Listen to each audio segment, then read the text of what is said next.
ये जो कांवड़िया की यात्रा के बारे में जो राजनीति हो रही है,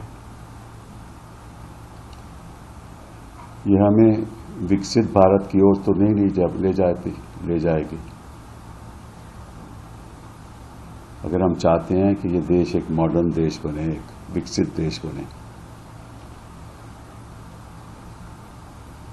तो प्रधानमंत्री जी को चाहिए, गृह मंत्री जी को चाहिए, मुख्यमंत्रियों को चाहिए कि ऐसे विवादित मुद्दे जिसका मकसद केवल राजनीति है, नहीं उठाएं।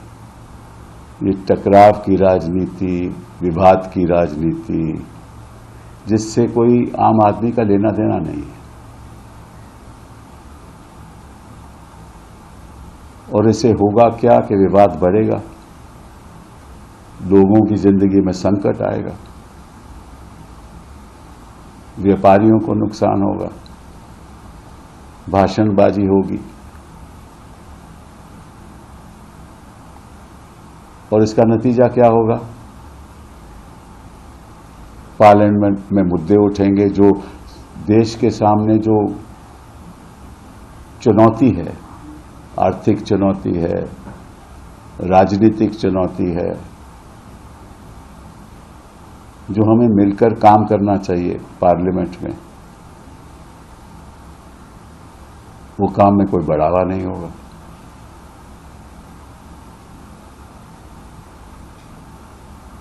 तो मुझे ये समझ नहीं आता कि हमारे जो देश में उच्च स्तर पे लोग जो बैठे हुए हैं, वो इस बारे में क्यों नहीं सोचते? क्योंकि अब 3 चुनाव आने वाले हैं और इनको लगता है कि कुछ ना कुछ ऐसा करना पड़ेगा जिससे ऐसे इस किस्म के विवाद उठें और तनाव हो और किसी एक दल को राजनीतिक फायदा हो और किसी को नुकसान हो। और नुकसान तो किसी का होता नहीं है, नुकसान तो जनता का होता है, वो भी गरीब आदमी का होता है। जो 2 पैसे कमाना चाहता है वो भी नहीं कमा पाएगा। जितनी भारी समस्या बेरोजगारी की आज देश के सामने है, उस पर ध्यान दीजिए। अभी हाल ही में 60,000 जॉब्स की उत्तर प्रदेश में निकली थी। उसमें से 47 लाख उम्मीदवारों ने एप्लीकेशन दी थी। 47 लाख उम्मीदवारों ने 60,000 जॉब्स के लिए। वो कोई बड़ी स्तर की जॉब नहीं है। 1.25 करोड़ उम्मीदवारों ने एप्लीकेशन दी रेलवे में नॉन टेक्निकल स्टाफ के लिए, जॉब्स के लिए। बिहार में प्रोटेस्ट हो रहे हैं कि बेरोजगारी है, उत्तर प्रदेश में हो रहे हैं कि बेरोजगारी है, हर जगह प्रोटेस्ट हो रहे हैं।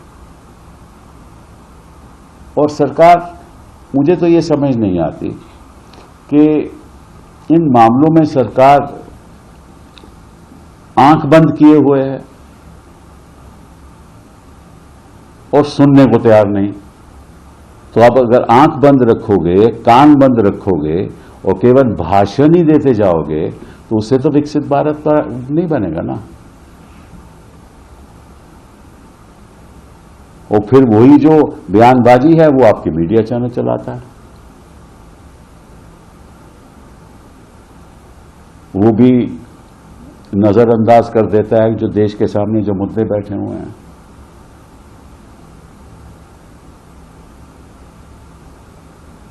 तो मैं चाहूंगा कि खास तौर पे मुख्यमंत्री उत्तराखंड के और उत्तर प्रदेश के कि जिन्होंने जारी किया है ना डायरेक्टिव,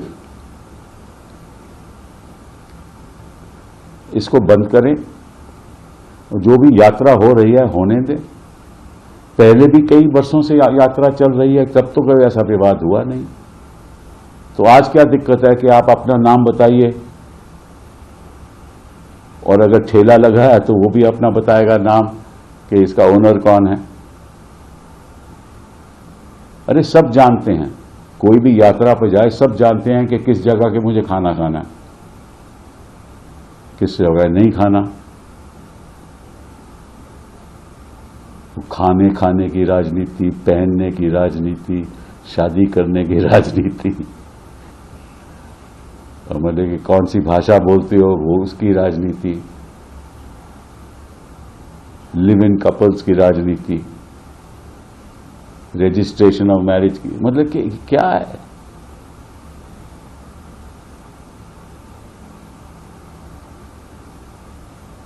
और ये सरकार तो इसलिए बची हुई है कि रिजर्व बैंक ऑफ इंडिया ने इनको डिविडेंड के द्वारा लाखों करोड़ रुपए दिए हैं, 3.24 लाख करोड़। सरकार का फिस्कल डेफिसिट, अभी बजट पेश होने वाला है, उसके बारे में बात करें कि क्या क्या चुनौतियां हैं देश के सामने। आर्थिक चुनौतियां, बेरोजगारी तो केवल एक ही है,